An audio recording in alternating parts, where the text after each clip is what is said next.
what you think, Fred. All right. Fred. Like, dude, you're an idiot. I'm doing very well, Jen. Is it just going to be me and you, or Eli and Zach going to pop in? Yeah, they'll talk every once in a while, but Every now and then we'll kind of he was already here right away. It kind of, well, we're used to you attacking us, so. Yeah. Sorry. Look at Let's just put it this way. Who do you see as the quarterback week 1 for the Green Bay Packers? I see. Welcome back once again, kind of, to Open Book Game on Wisconsin. It's been a while since we've been here. For sure been a while since all three of us have been here. And just to preface this is Tuesday night, not a regular Wednesday night show. We are recording this now.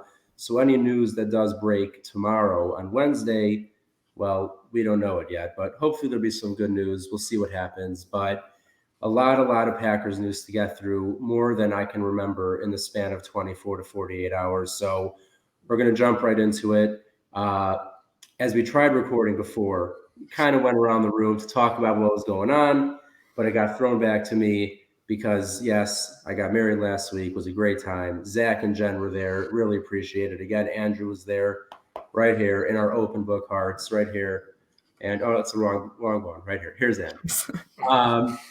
And yeah, it was awesome. Jen drank more than me. That's all you need to know about the wedding. She's a serious drinking problem. We have to get her the help she needs.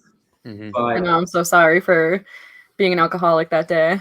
yeah, it was rough. I mean, Jen and her one beer. there were kids around. My one there. beer. Like, come on. Yeah. Like, my nephews and nieces now go home thinking, like, what just happened? It's disgusting. And what was it? Wasn't it a Bud Light? Yeah, So it's Oh like, God, you're out of control. Yeah. I know. I'm so crazy. I'm so sorry for Yeah, embarrassing myself in front of your family like that. Yeah. Yeah, disgusting behavior. Me and Zach weren't going to tell you, but this is actually an intervention. It's not even open book this week. You're Oh, here to- are we even doing a show? Yeah. This The is all show. about- Well, we're doing it at your expense. Everybody's gonna watch us kind of talk to you and be like, Yeah. "Oh my God, oh we love you. We don't want to see you hurt yourself with alcohol." Blah blah blah blah blah. Yeah. we care Yeah. too much about your future to Yeah. see you You drink guys it have away. your letters written and everything. No, Yeah, I speak actually. from the heart. I speak from the heart. Oh, I mean, yeah, no, yeah, straight from the heart. Yeah. Yeah, Zach doesn't have a heart. He's a wolf. Wolves don't have hearts. We all know that. That's not. It's true. Wolves don't have hearts. They breathe out of their livers. That's what I read. But you don't breathe out your heart. Speaking of which, I'm a father of a gray wolf, thanks to Jen. I got that right there. You That's can't true. really see it, but I am a father of a gray wolf, You adopted. know, Yeah. if we're talking about Jen gifts, I think I got to show it real quick because I have it right next to me. So Oh, give me really? 1 second. Better hurry up, Eli. I'm gonna kill you. He's gone. For those who don't know, I am the greatest gift giver. So Jen Mackey got husband That is pretty dope. and wife. Oh my God, that is So actually really. it's pretty Jen. awesome. yeah. And Zach, Jen. so you know, when I wear these, I will wear them as I grill on my wonderful grill top that you got me, which I'm very excited about You're because I welcome. did not have one of those in our new apartment, and I love to grill. So you guys both knocked it out of the park. Yeah, I was going through the whole registry and there were like bowls and stuff and all kinds of Those other are shit. And I was like, you know what? I'm gonna get him a cast iron Yeah. grill. You know, I he's know, gonna it's love perfect. that. Yeah, Yeah. everyone's like buying me spoons. I'm like, yeah, I don't need salad. I need a piece of freaking steak right now. So thank you, Zach. Yeah, That I was got you. perfect. I got you. But yeah, as I mentioned to start the show, a crap ton of Packer news going on. Already starting last week today, we knew Aaron Rodgers would be back for an 18th season with the Green Bay Packers. The reported 4-year, $200 million contract was false, as Pat McAfee so eloquently said all over Twitter, kind of just attacking Ian Rappaport, who I like Ian Rappaport. We're not going to get into Mr. Adam Schefter because we'll be here all night. But He's a twat. yeah, he's a twat. That's a good way of going about it. But yeah, as you know, this new contract, you know, there's some replacement years. It's not void years. I'm honestly not really sure the difference. But bottom line is, Aaron Rodgers is back. It's looking like for multiple years. It could be up to even 5 years if you wanted to play it out, it seems. But Zach, you probably have a better idea of the structure, the money, all that. So why don't you kick us off with Aaron Rodgers' new deal with the Packers? I don't have the details like memorized, but I do know that his cap hit for this upcoming season, he was still under contract. It was going to be $46 million. They lowered that by about 18 million. So his cap hit for this season is only going to be 28 million. Then I think next season it jumps to, not next season, but 2023, that jumps, I believe, to 34 million. So pretty much he's getting what is it? About 62 million, I think, over the first 2 years of the deal. So that was the kind of structuring that I mean, we knew that was going to come with this deal. We know it's how the Packers are structuring deals, how teams across the league are structuring deals. They're, teams that are in cap issues right now, they're kicking the can down the road. They're adding void years to deals. They're lowering cap hits for upcoming seasons so they can have that kind of roster flexibility. And that's what the Packers needed. They did that, and that's how they were able to bring back Davante Campbell on that 5-year, $50 million deal. How they're able to extend Preston Smith. Even that opened up some cap space. And obviously cutting Billy Turner and cutting Zadarius Smith. We'll get to all these things later on in the show, of course. But it's that deal, I think, that the Packers kind of knew was going to free up some cap space. And they kind of, I'm thinking they had all these moves kind of like on the back burner. Like they had a plan, who they were going to do, who they were going to restructure, who they were going to bring back, who they were going to cut.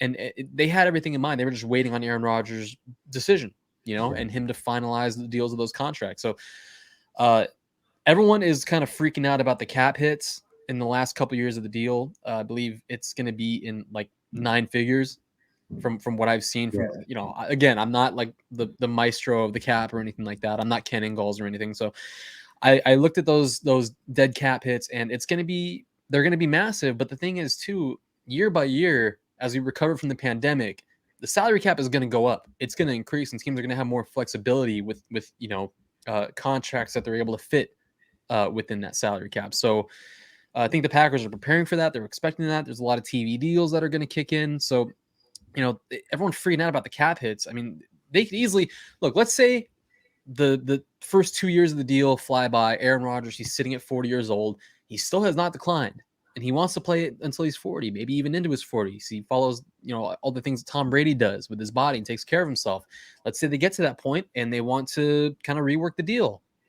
They can spread that dead cap hit. As far as I know, again, I'm not like an expert. They can spread that dead cap hit across the final few years of that deal. So they can just kind of just open things up a little bit. They're not going to be taking on, I think it was like 112 million of a dead cap hit for 1 year.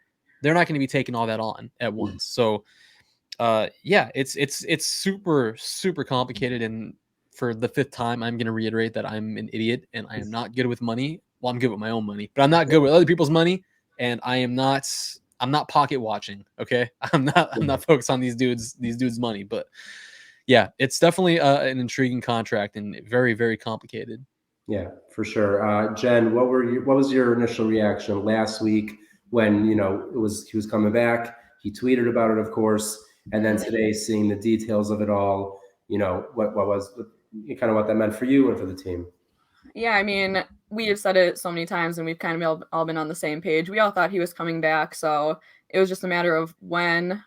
So it's kind of just nice to see. Like, my gut feeling was right in that sense. I just felt like he was too much of a competitor to actually retire, and I don't know. It just seems like Green Bay is the place for him when it comes to being a championship caliber team. So it felt right for him to come back. So I was really glad to see that he was. I know some people maybe have other opinions, but I love Aaron Rodgers. I love the way he plays. So I think that, you want the back-to-back MVP on your team. So I think that, from a competitive standpoint, it's important to have someone like that as your quarterback. So I'm excited for those reasons. I think that just all the moves that are now following it, it's just exciting. I know there's maybe some more negative moves that we've seen made, having to say goodbye to some players, which unfortunately is part of the business of it, but getting Rodgers back. And then obviously that opens up the conversation of Davante Adams on the franchise tag, which we kind of, I expected either both of them or neither of them. So it's nice to know that as long as he gets that deal done, because he's not going to play on the franchise tag, that we'll have both of them going into next season. And hopefully we can kind of get some help surrounding Davante, but we'll kind of see about that. There's a lot of draft talent as well as free agents at the wide receiver position. So it'll be interesting to see, obviously they're working more in-house, getting those deals done first, and then maybe we'll kind of see what they go do in free agency. But I'm happy with most of the things I've seen so far with Aaron Rodgers, and then also Preston Smith. I've mentioned before multiple times, he kind of earned a soft spot in my heart last season, just the way he played, and also the teammate he is. I know Rodgers spoke about how he was one of those guys who reached out concerned about his health when the COVID stuff was happening. So seeing him come back on the deal he did, also that was like a huge bonus for me to see, getting Rodgers back and Davante, but Preston Smith, that one made me really happy too. Yeah, definitely seeing Preston get an extension it was well deserved. Last year, he took a pay cut after a kind of disappointing 2019 season, no, 2020 season. I'm sorry, 2020. And then to see him come back last year with no Zadarius and really come on strong, and he just seemed like the way he was in 2019. Just dominant, running over tag. He just seems so strong, faster than he was in 2020. And it was just really nice to see him get rewarded for that. And also, I do like it as we already know Rashawn Gary's on his way up and he's ascending into a star. But you always want to have that veteran who we can continue to learn from, both on and off the field. And I just think it's great for the Packer locker rooms. Preston is a great guy in that locker room. But Jen, you mentioned, of course, Davante Adams, probably the next biggest, news of the day / potentially one of the most important players on the team, as you see there on the screen.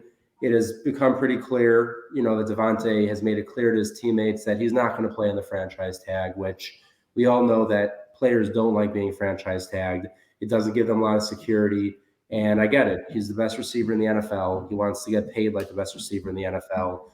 So, Zach, seeing Davante saying he's not going to play on the tag, at least the way I interpreted it is, number one, it's March. Let's see what happens in August and September when it actually comes down to are you going to play or are you going to give up a game check? But I almost look at it, and I put this on Twitter as like, all right, you're not going to play on the tag. You're basically forcing the Packers to give you the extension that you deserve. And for me, I like that because I don't want him to be on the tag because I don't want to worry about this next year. I want him to get extended. And I know it's not going to be easy money-wise, but in my opinion, I don't think Aaron Rodgers agrees to come back without some kind of verbal agreement where it's like, we're going to figure it out. Whether it's today, in a week, or in a month, we're going to figure it out. So, Zach, what do you take out of the whole Davante won't play on the tag? How do you see that playing out? You took that was exactly when I started nodding my head. I was like, okay, that was exactly what I was going to say. Because Aaron Rodgers he would not come back to Green Bay if Davante Adams wasn't going to be there. Yeah. Like I can tell you that right now. I don't even need to fucking talk to the guy. He will not come back to Green Bay if Davante Adams isn't there. So the important thing is right now is that the Packers have so much time. Yeah. They have so much time to strike that long. They franchise tagged him. That's signed, that's sealed and delivered. So he's not going to hit free agency. There's not going to be a chance of another team kind of swaying him away from the Packers. They do have that first round tender situation going with the 2 first-round picks. Explain that to me. Davante's, I saw reports that Davante has the ability to negotiate with other teams. If he gets signed, if he gets an offer, the Packers have a chance to match it. If they don't match it, the Packers get 2 first-round picks from the team that signs him. I did not know that was a thing. I did not know that applied to the franchise tag. I thought that was only for like tenders. Franchise tags? It wasn't a franchise tag. It was like an exclusive rights tag. Remember when we gave Kyle Fuller from the Bears the cornerback a deal and the Bears matched it? Yes. It's kind of like that. So if Davante were to take a deal from another team and we don't match it, we would get 2 first-round picks from that team. I mean, you know what? 2 first-round picks doesn't sound that bad. You put it that way. Look, I had no idea that was a thing. It is either. It's from Tom Silverstein reported it a few days ago. Oh, okay, so somebody reliable. Yeah. Okay. All right. So then, let's assume that doesn't happen. Let's assume Davante Adams. It is very unlikely. Very unlikely. Aaron Rodgers is coming back. Davante Adams knows that, and vice versa. So the Packers have 4 months. They have until July 15th to get that long-term deal done with Davante Adams. And like you said, maybe there was that verbal agreement between Adams camp and the Packers front office. Maybe there was that verbal agreement where they were like, okay, at some point, there's no rush. At some point, we're gonna get this deal done. We're gonna map it out. And everything that Ian Rappaport said tonight being Tuesday night, since we're pre-recording this, everything he said, I mean, he could just be doing work for Davante Adams' agent. Yeah. You know what I mean? Because I mean, I just think they get this deal done at some point. Yeah. We know he's not going to play on the franchise tag, and I don't think the Packers expect him to. Both sides want that long-term deal done. So I think if they truly want it, they'll be able to make it work financially, no questions asked, and they'll get there at some point. Again, they have until July 15th to make that happen, about a week and a half or so before training camp opens. So they will figure it out. Yeah, realistically, it seems like the franchise tag is just kind of security so that they can have the time to work out the contract without worrying about him hitting free agency. I don't think anybody expected him to actually play on the franchise tag, considering things he said in the past about, he knows he deserves the money he should be getting. So, yeah, the franchise tag, it kind of just, it extends the period which they have to reach that contract deal. So, I don't know. I don't expect anything else to happen, I guess. So I would be really shocked if something else happened. But I mean, that's just kind of the anticipation at this point. Yeah, I totally agree. Davante, like I said earlier, I just don't think Aaron Rodgers comes back without some kind of guarantee that whether it's today or it's July 15th, Davante Adams' deal is going to get done. So that's what's most important. And as Jen... Continue. No, continue. Oh, no, just as Jen said, I always saw it as it's going to be both or neither. If Rodgers is back, Davante's going to be back, and vice versa. Now, again, we are recording this Tuesday night, so if something happens on Wednesday and Davante Adams gets traded to Denver for a couple first-round, or they signed the offer sheet, the whole thing that Eli just explained to me, if that happens, we are not held responsible for that. We are all absolved of blame and responsibility. You cannot touch us. Okay? You know how horrible it would be if that happened and Davante actually left and then Rodgers is like, nope, I'm retiring. And we just lose both like that. I would cry.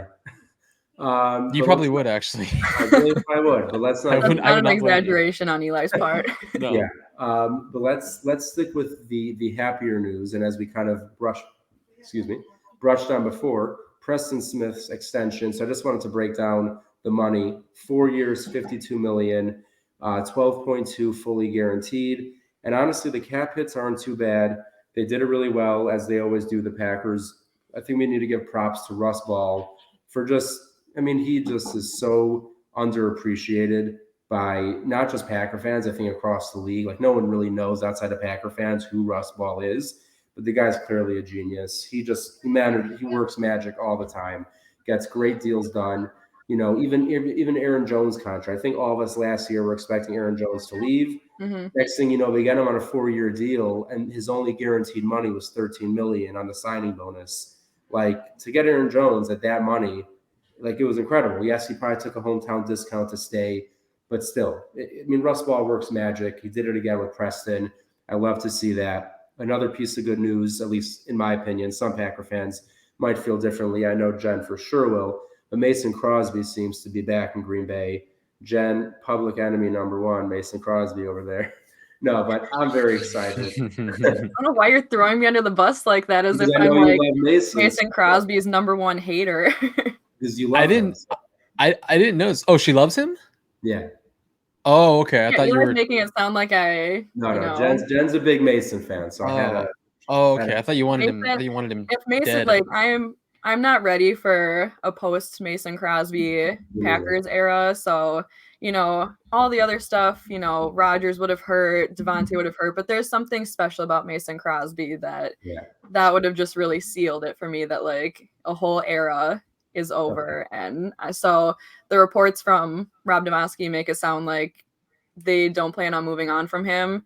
I know some people are ready to, just because obviously he might be losing that leg strength, but I don't know. It's Mason Crosby. As long as we keep him, I will be okay with it.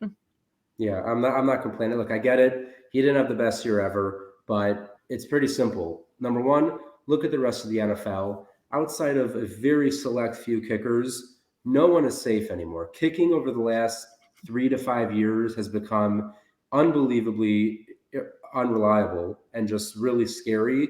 And for the most part, Mason Crosby is not that. You don't really have to hold your breath when he goes out there for a kick. Yes, he had some struggles this year, but he fixed it up towards the end of the year. And I don't want to hear anything from anyone about the blocked kick in the playoffs, because we all know that was a missed block. It could have been it could have been anyone kicking that ball. It was getting blocked. There was no blocking on that play. So I'm happy to see Mason back.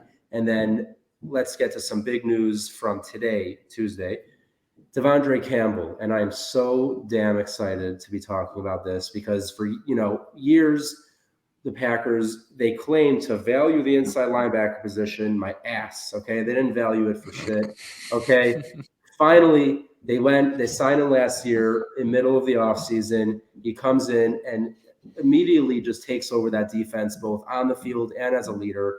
All-pro inside linebacker. I don't know the last time the Packers had an all-pro inside linebacker. Maybe one of you two do. I can't imagine it's been in our lifetime. So I was a bit nervous that, remember, he came to Green Bay before his deadline for his contract was up a couple weeks ago. We thought it was going to get done then. It didn't. I was getting a bit nervous, but the Packers lock him up 5 years, $50 million. I mean, 5 years, like who knows how long he ends up playing out of those deals, but we know we're set at inside linebacker. Jen, how do you feel knowing we're going to have Davante running that defense again? Yeah, I mean, I was ecstatic to see that. It's a deal we've been waiting to see get done, especially with the loss of Zadarius. You lose huge leadership on that defense. So to be able to bring Campbell back is huge for the leadership role as well as the performance, because you can tell the difference between when he's not on the field and when he is. And I think that's huge. And the way he was able to step in the way that he did first year with this team, and he did it so fluently. So I'm really excited to be able to have him, hopefully for the next 5 years, as long as everything's okay. And yeah, I think it could be one of the most important offseason signings for them, just because the defense has started to hit that stride.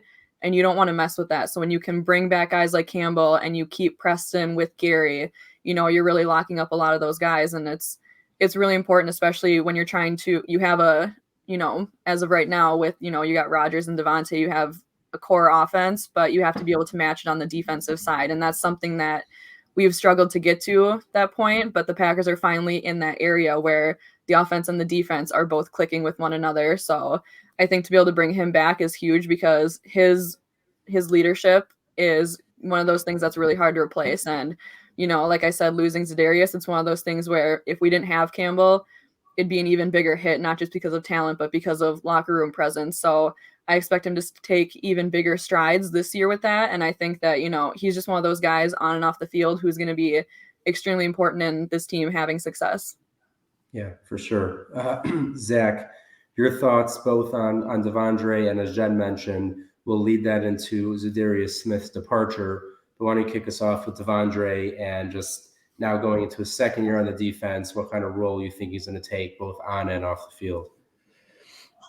Well, I mean, you look at the things that he does, obviously, on the field, and I'm assuming off of it as well. Like, I'm not in the locker room, but I'm assuming he has a pretty good kind of rap with those guys. There's a lot of camaraderie with him, and guys, I think, can trust him. And when you show the leadership that it takes to lead 10 other guys on the field and make sure they're all doing their jobs in unison and making sure everybody's on the same page with each other, I mean, there's so much value in that. And so many people are calling him, this one-hit wonder, and that the Packers, that was just a bad extension to make, a bad deal. When, I mean, this has pretty much been the player that he has been his whole career. Yeah. You just weren't paying any fucking attention.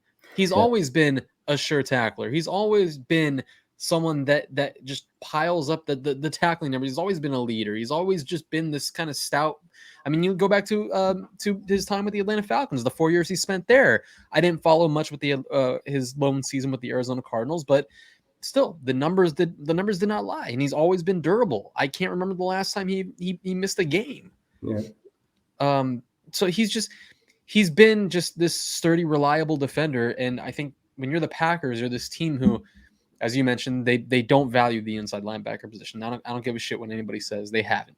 Okay, and it's very evident when they go through the likes of Blake Martinez and Christian Kirksey and Corey Toomer, and they haven't drafted a middle linebacker. Don't forget Aaron Burks, that star third-round picks. Aaron Burks, yeah, who is now a San Francisco 49er. Congrats to him. Enjoy yourself in San Francisco. Be nice. I mean, the last time they had like anything remotely close to competency at middle linebacker was exactly AJ Hawk. That was it. And before him, Nick Barnett. Yeah. Oh, I So love it. That was yeah, awesome. me too. So it's been a long time, and when you have a guy finally in your building who can give you that competency and more than that, then you need to keep him. Yeah. It's as simple as that. And plus, you look. I mean, people were comparing like, okay, do you bring back Davante Campbell or Rasul Douglas? They'll be able to do both more than likely, I'm assuming. But look at the situation behind Devondre Campbell. Ty Summers, Chris Barnes, Isaiah McDuffie. Look at the situation not behind Rasul Douglas, but in front of him. Jaire Alexander, Eric Stokes, Chan Sullivan, who can give you great snaps in the slot. It's a lot better of a situation there. You can get by without a Rasul Douglas, but when you have a guy like Devondre Campbell in the heart of your defense, it's a lot tougher. It's not gonna be as seamless. So yeah, just a major re-signing and absolutely necessary. Yeah. Well, and you kind of mentioned Blake Martinez. I think he's making less Right. money. So it's like the deal that they were able to get Campbell on, also like not only getting him back, but to be able to get him on the deal that we did is also huge. And that's another thing too. Like you look at the 5 years for $50 million, it's not 10 million per year. No. It's not as that clean cut and simple. They lowered his cap hit this year. It's low next year. And then it's kind of like the Aaron Rodgers deal. Everything kind of gets pushed out towards the end of the contract. So because look, that's what the Packers and Russ Ball and Goody always do. It's like, look, the first 2 years, you're not going to get a ton against the cap. If you continue to prove that you're as good as you were today in 2 years, then you're going to make the real money. But like a lot of players unfortunately do, a few years later after they get their deal, they start to decline or injuries, this, that. And look, we obviously hope Davante plays all 5 years and he plays at a high level, and I hope he makes every penny of that. But if something were to happen, it's not like we're bankrupting ourselves in these first year or two with him. So like, great job by the Packers front office on that deal. And before we get to some of the cuts we had to make and some of the bad news, let's cover one more. I guess we could call it a re-signing, sort of, for now, which is Alan Lazard given the second round tender, basically meaning if anyone were to sign Alan Lazard and the Packers did not match that offer, the Packers would get a second round pick. Which, look, I love Alan Lazard, let's be real. No team today would trade a second round pick for Alan Lazard. So barring something crazy, Alan Lazard is going to be back on the Packers for a very reasonable price. And I think we discussed this on our last show between Lazard and MVS. I think we were all in agreement that we would rather have Lazard due to his versatility as a blocker, as a receiver, just in general. I just think he's a better player. If either of you disagree, and I forgot, you could say that. But I'm very excited about it. I still think they need help at receiver, and that's obviously even with Davante. I still think they should draft someone or sign someone. But I'm very happy to see that Lazard is more than likely going to be back in Green Bay. Do either of you have any expectation of someone trying to sign him for a second round pick? no, I don't think so. I mean, like you said, love Alan Lazard, probably not going to happen. No one's going to offer him a second round pick. They can sign him to that offer sheet, and if the Packers don't match it, then yeah, the Packers will get a second round pick. That would be great. Yeah, look, honestly, I love him, but second round pick, damn. Yeah, I mean, you lose a great player, a guy who is like a perfect fit for the type of offense that they run, but it's probably not going to happen. And the great thing too is, I mean, like you said, it's a cheap deal. That second round tender, from what I remember and what I read, it's $3.9 million. Yeah. Once he signs that, then they're probably going to restructure it and lower his cap hit for this season. So they're doing these restructures and extensions across the board and this and that. And you're getting this cheap player who, again, is a perfect fit in your offense. And he was ascending towards the end of the season. Last 5 games, that was where he had 21 of his 40 catches on the year in those last 5 games, 290 of his 513 yards, and 5 of his 8 touchdowns in those last 5 games. So he's coming up. He's on his way up. Yeah, and you're banking on that continued ascension going in the next season. Yeah, look, we knew when he came out and that first game back in 2019 versus Detroit, and he caught that touchdown, and we're like, all right, who is this guy? And it's honestly just gotten better and better. And that's not even talking about the fact that he's arguably the best blocking wide receiver in the NFL. And in Matt LaFleur's offense, that is very valuable. He comes in almost like a tight end. You see him at the end of the line off tackle so many times, blocking guys. I mean, I just love watching him play. So I'm really happy they got that done. And one more piece of news before we get to some of the more unfortunate stuff, which is Jaire Alexander. I mean, nothing's become official, but the reports are that he expects to become the highest paid cornerback in the NFL. I think we could all kind of expect this. Jen, Do you, number one, agree that he should be? And number two, do you expect him to get that, whether it's this year or maybe next offseason? I guess I'm going to play pessimist here for a second because it's really hard for me to want to pay somebody, be the highest paid coming off of an injury. You kind of just question that a little bit. Missed a lot of time last year. I think based on what we've seen, yeah, he deserves it, but I can understand maybe being a little hesitant just because of the injury stuff. But I mean, his talents have proven that he could arguably be top paid cornerback. So I've mentioned this before, though. I don't know if I see it getting done anytime soon. I know on Pack-A-Day with Matt, I was talking with him, Packers do extensions at really odd times. Like it could be an in-season thing at 3 a.m. on a Tuesday. So my hopes are I'm not really getting my hopes up for the when. It's just a matter of I don't have a timeline for it. I guess I should say I don't have an expectation for it. I assume it'll get done at some point, but I'm not holding my breath waiting for it day by day. So yeah, it'll be interesting to see kind of the way it works out. And yeah, maybe they'll want to see a couple games from him before they determine, just to make sure that he is fully healthy and everything is running smooth, because you'd hate to have that extension signed and then he has a relapse in the injury. So I don't know. It's just kind of factors like that realistically for me are kind of things that I would look for. But, I do expect him to get a huge deal done at some point. I'm just not sure when. Yeah, I agree. Zach, how about you? Look, he deserves to be the highest paid cornerback in the game.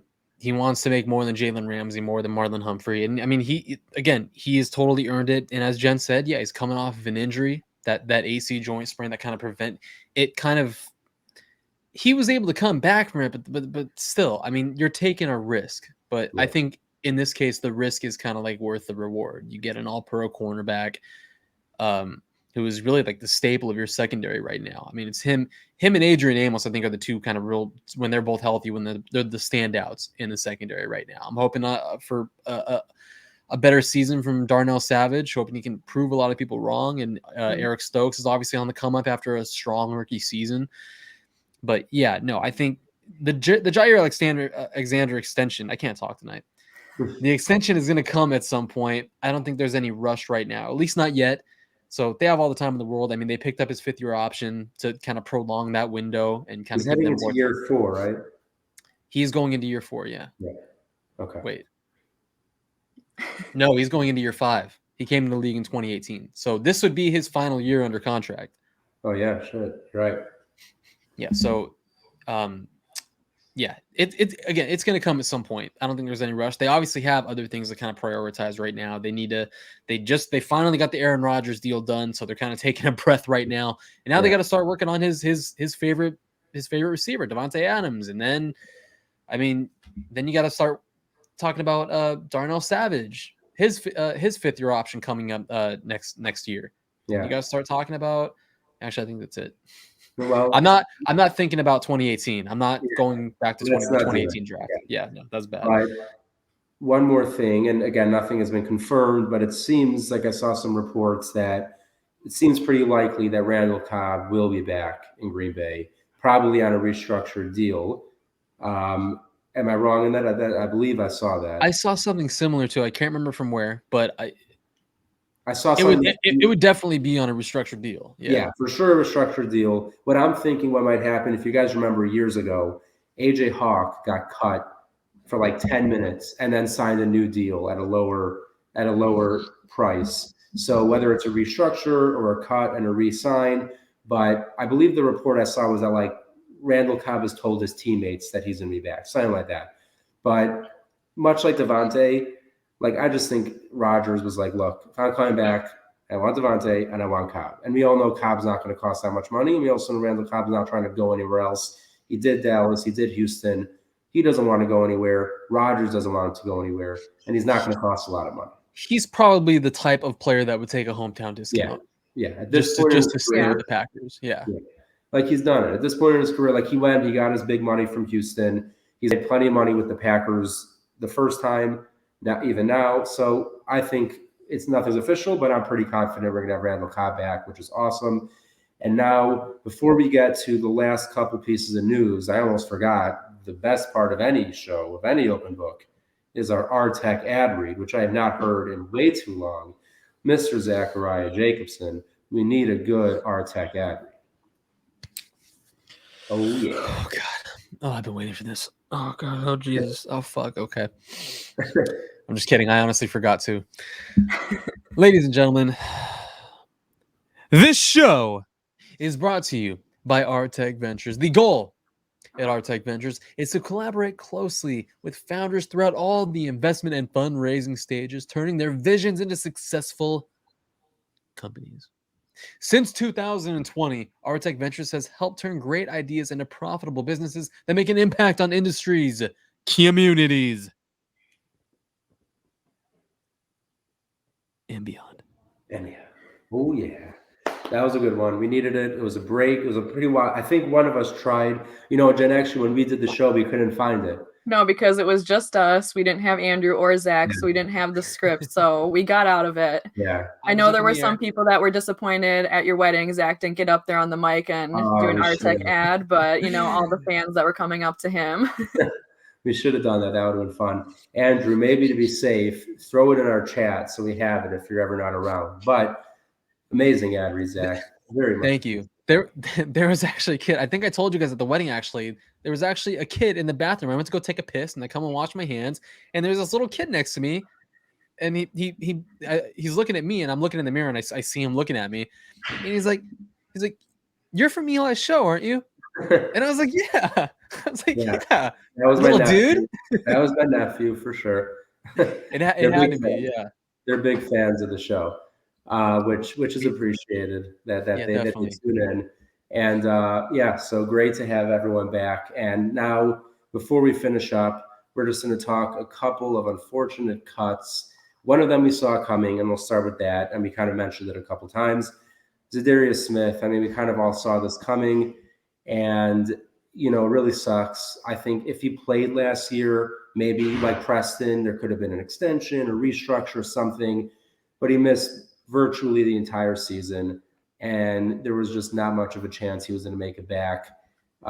Zach, well, I don't think any of us were shocked. Were either of you, surprised that this happened?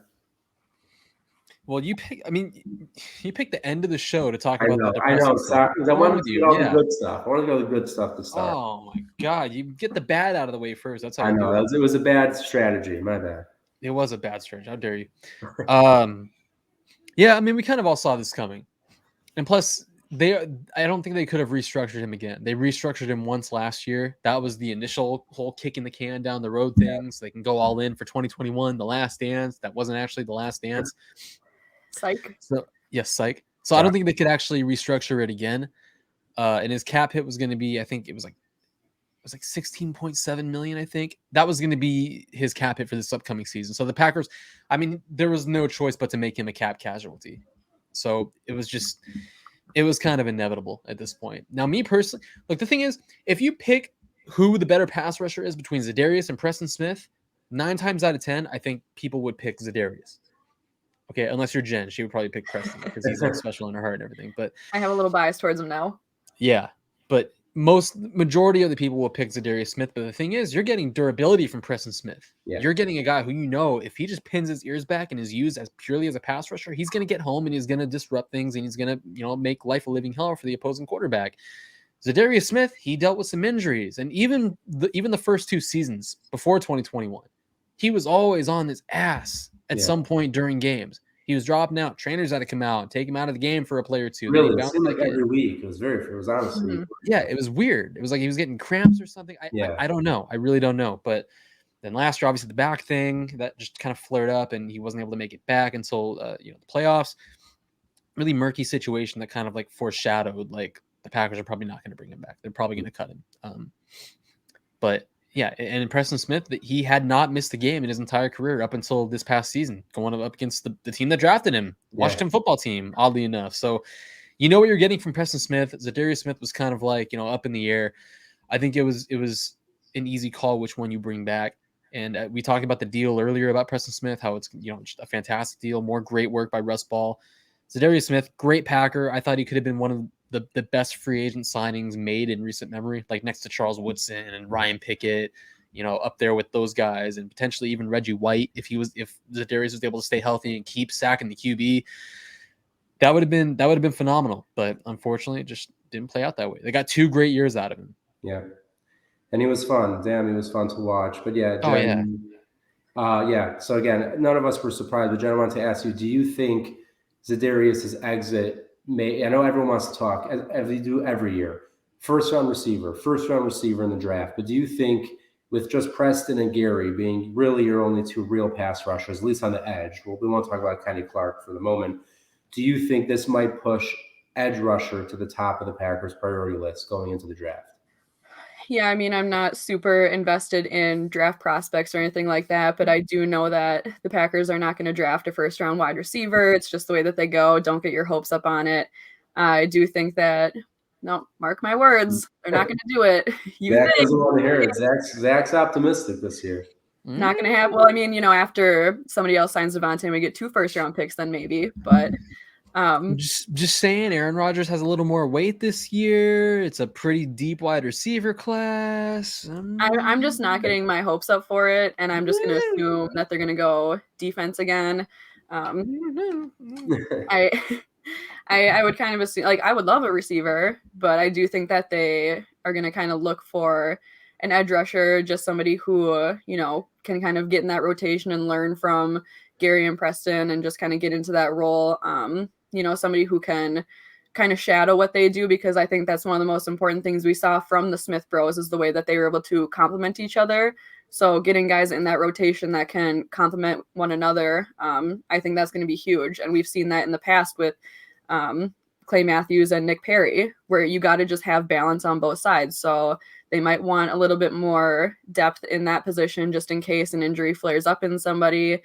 You don't want to get stuck not being able to rush your quarterback. So I do think that that's something that they'll look into. I do think, yes, wide receiver heavy class, but I don't know. I'm just not going to get my hopes up on it. And if it happens, cool. If not, my expectations were very, very low. So I'm going to assume that they're going to chase a defender in that first round. Yeah, I'm definitely in the same boat. Look, every year is different. Who knows? Maybe this will be the year they do it. Like you said, I'm not going to get my hopes up like I've done in years past. I'm not saying it's impossible. Hopes are up a little too high. I'm not saying it's impossible, but I do think because of how deep the class is, they might get to 28 and see they have the chance to get someone in the second round if there's still a few names on the board. We'll see, but I wouldn't put it this way. I would not be upset if they took an edge rusher, because I think it's important. Like we saw with Gary, it's rare you're going to find someone who comes in day one and is a producer getting, 10 sacks a year. You get someone in early, let him learn behind Preston and Rashawn Gary. And then in year 2, 3, 4, whatever, he starts becoming what we're seeing out of Gary right now. So we'll see. Obviously, we still have some time to the draft. There'll be plenty of rumors and ups and downs until then. Zach? Oh, were you about to finish? I love that. Well, I just remember, because we started talking about the draft, the Packers also got some comp picks today. Oh, true. Zach, why don't you give us those comp picks? They had got an extra 4th-round pick and an extra 7th-round pick because they lost Jamal Williams and Corey Linsley. Was it Corey Linsley? Yeah.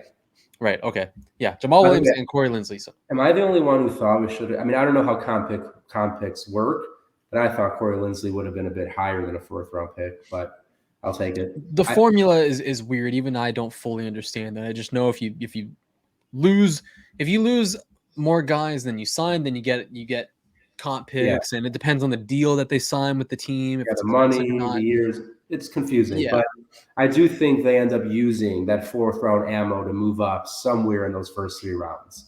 100%.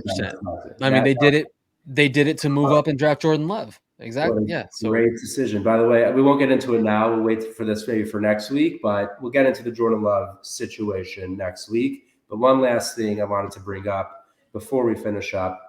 And this one, honestly, I didn't really see coming. It was brought up. I didn't think it would happen, and it hurts with seeing Billy Turner get cut, because I love Billy Turner. I love his relationship with Aaron Rodgers. I love the energy he brings. He just seems like an awesome guy. He was so good at right tackle, and then you do see he had the failed physical designation for his cut.